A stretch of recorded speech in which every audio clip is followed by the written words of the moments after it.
Good evening and welcome to CBN4's Primetime News. I am your presenter, Sheena Harry.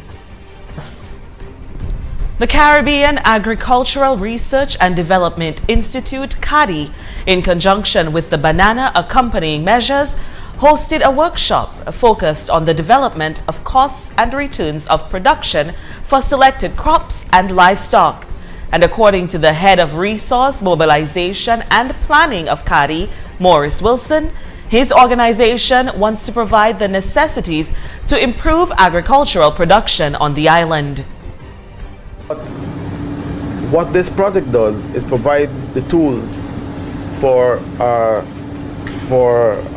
that enhance opportunities for the development of a whole range of commodity-based industries across the agricultural sector.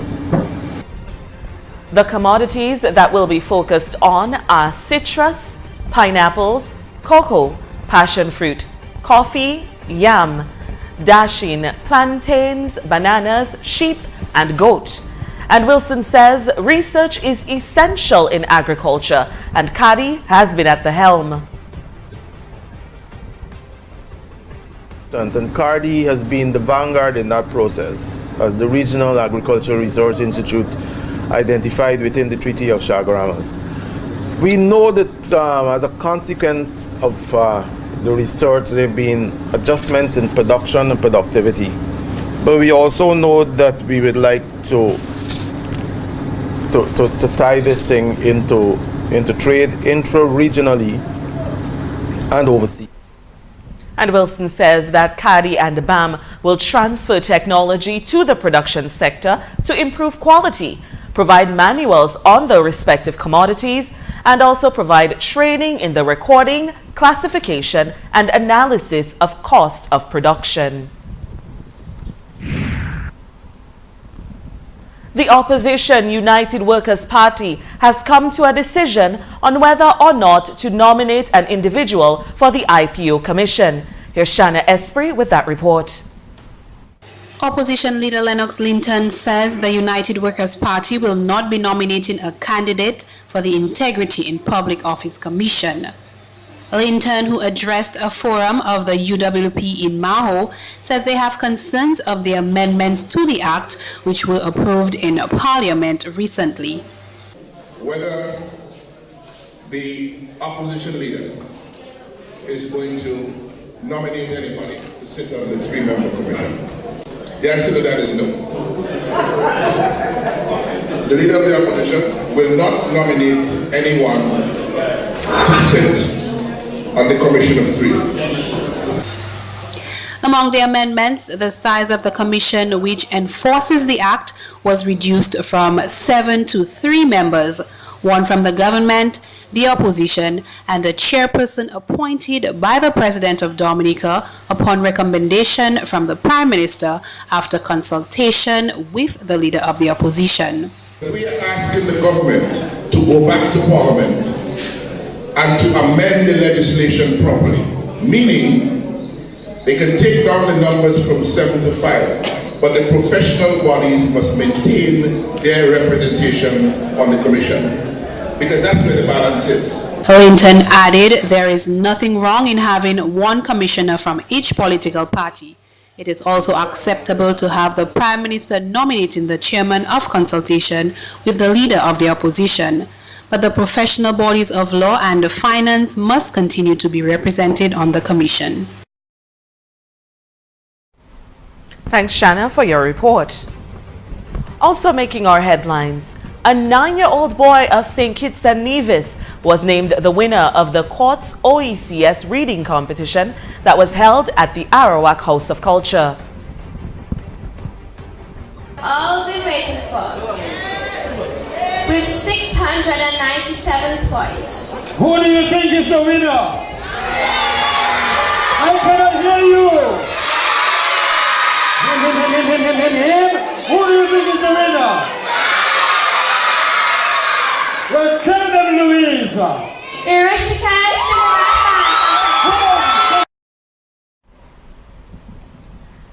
Rishikesh Srinivasan, he outperformed 5 competitors with a total of 697 points in 2 rounds to capture the title. Take a look. Thank first the court for sponsoring the competition, the education department for allowing me to enter, my teacher, Miss Wallen, for allowing me to enter, then Miss Taylor, Miss Blank, and Miss Williams for helping me, and I want to thank my parents and friends for supporting me. And Srinivasan was awarded $5,000 and a Kindle Fire tablet. Shakina Campbell from St. Vincent and the Grenadines took first runner-up position with 691 points. She took home $3,000. Literacy Week has come to an end, but not before students of the Salisbury Primary School did their part to bring joy to the elderly and housebound in their community by reading to them. Kelly and John Baptist, teacher and literacy coordinator at the school, says the students went to various homes around the community reading some of their favorite books for the very appreciative elderly. The week culminated with an outreach reading hour where all classes went to various locations within the community, including local shops, the credit union, home of the elderly, and of well-wishers to read. Some wrote their own stories, while others did illustrations. And John Baptist says this week's activities were geared toward not only promoting literacy, but building self-esteem. And this year, the school marked its 11th annual Literacy Awareness Week. And in the past, the school has organized a literacy march, reading competitions, book sales, poetry competitions, and art exhibitions. And this year's theme was Building Literacy Brick by Brick, Read, Write, Listen. A community policing plan for Dominica is to be launched in Calibishi later on this month. Minister for National Security Rayburn Blackmore said the program will be used to improve relations between the police and members of the public. Blackmore stated that the Commissioner of Police had presented an action plan in 2006 with the assistance of Dr. Saint-Jean and other experts from the United States and Canada. The National Security Minister informed that a new action plan has been developed consistent with modern times. The program will be launched in Calibishi, and as time progresses, the program will be moved to various other locations within the country, Blackmore said. And Blackmore highlighted the program as significant. It's the only way that element of suspicion that exists between the police and the public can be dealt with frontally. There has to be a good relationship between the public and the police, Blackmore stressed.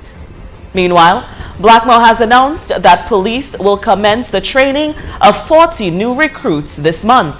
And speaking on state-owned DBS Radio's Talking Point program, he said the plan is to bring the police force up to a full strength of 500.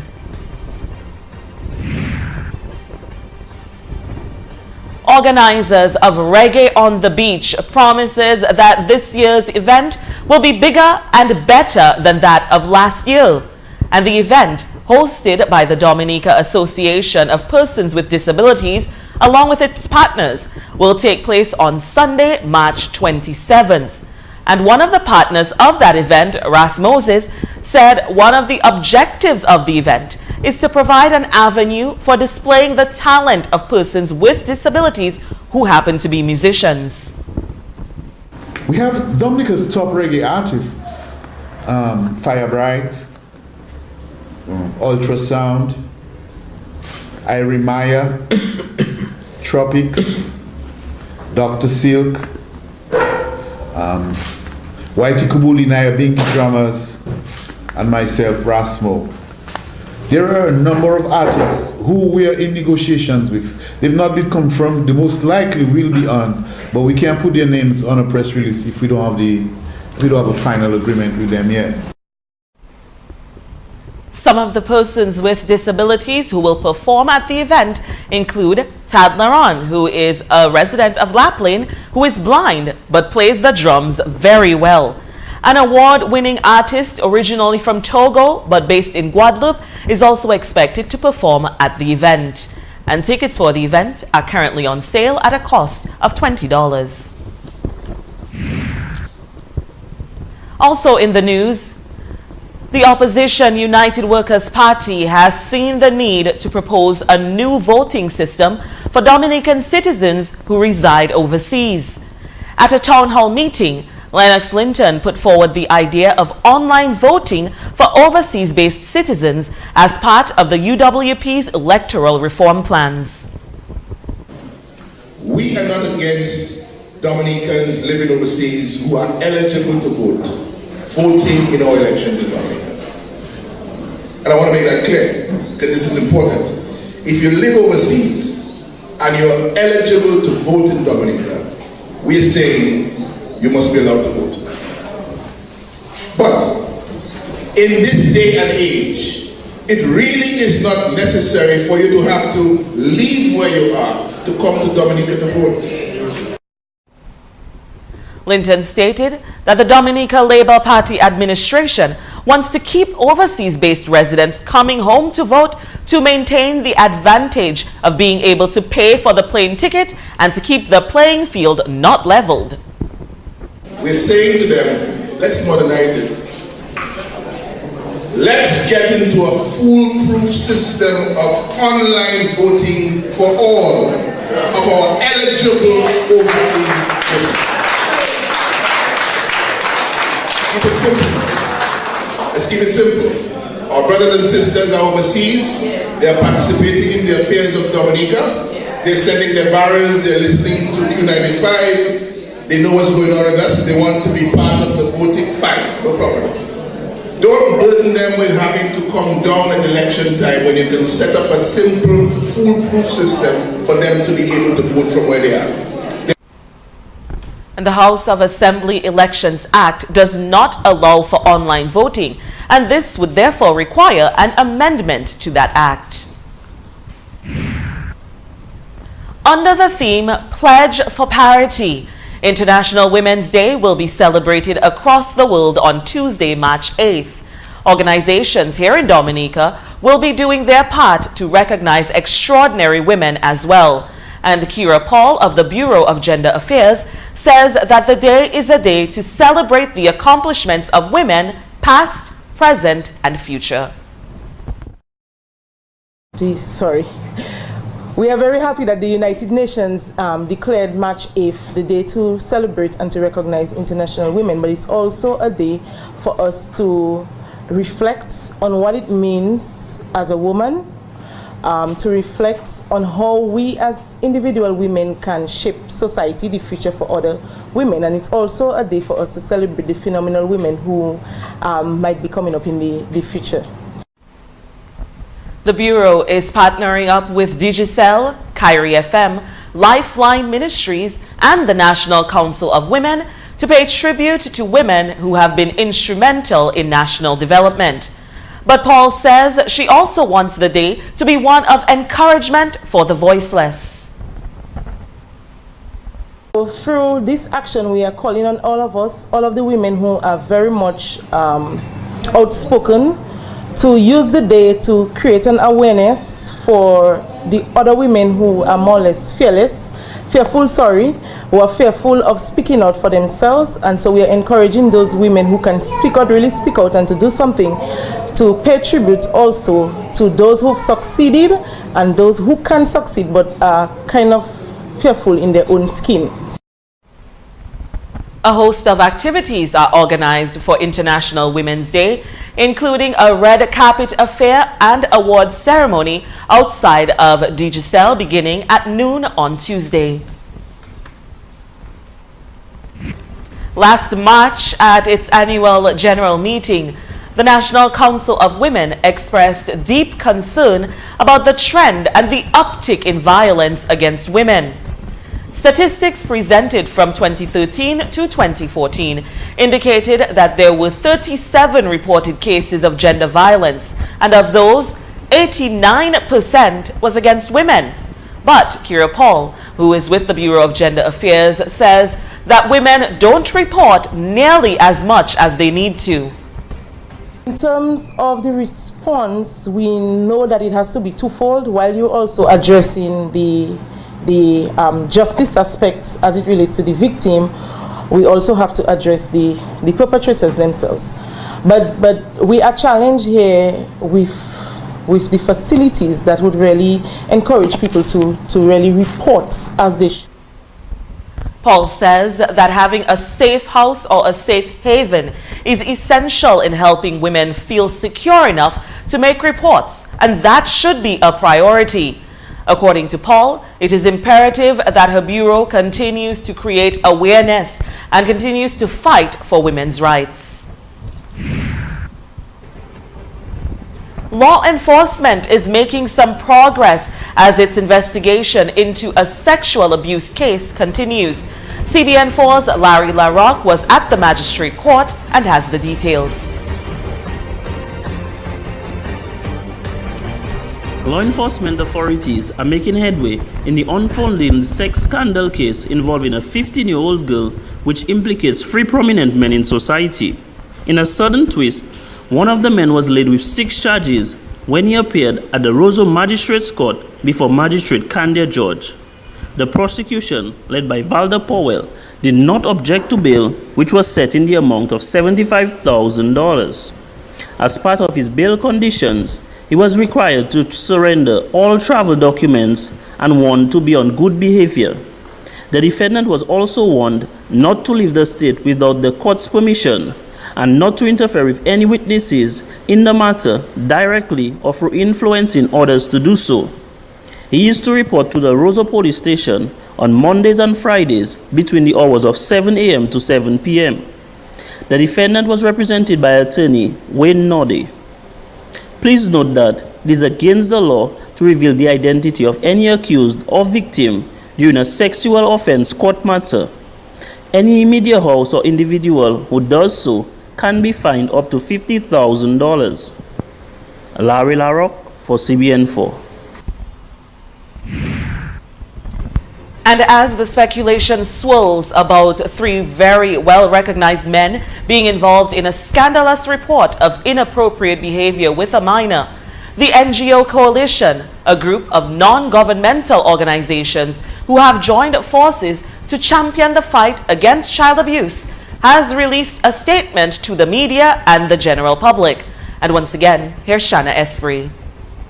The non-governmental organization's Coalition of Dominica asserted its condemnation of sexual exploitation of minors. In a statement released following a meeting held Thursday, the group sanctioned all those involved in child abuse cases. The statement reads, "In the light of the recent allegations and arrests, we would like to raise the following issues. To the officials, when children make statements before the authorities, they should feel confident and trust that these reports will be kept confidential, will not be lost or discontinued without just reason. They need to be confident that the investigation will be processed swiftly, whoever the accused may be. To the media, when children make statements, don't forget they are minors and protected by law from exposure in the media of any identifying details until there is a verdict. These include name, address, age, school, and other specific identifiers. To the public, individuals are legally innocent until proven guilty in court. We need to avoid jeopardizing the case by warning those accused so they can lawyer up or even leave the country. To parents and guardians, if someone offers you money to not proceed with a court matter, this person is committing a crime. If you have received the funds and drop the case, you are also committing a crime. If someone offers you cash, take it along with a witness immediately to the police at the highest level, who will keep it as evidence of a crime. To the children and young people who are thinking about telling their story, we say, Abuse is not just intercourse. No one has a right to touch you sexually without your consent, and if you are under 16, it does not matter if you consent or not. No one should send you porn or ask you to send them nude pictures or engage you in sexting. This is illegal and can result in the person going to jail. We will stand with you to help you make your report and do the right thing to stop the abuse. Do not delete the pictures. We will help you recognize what is abuse, report it, and recover from it.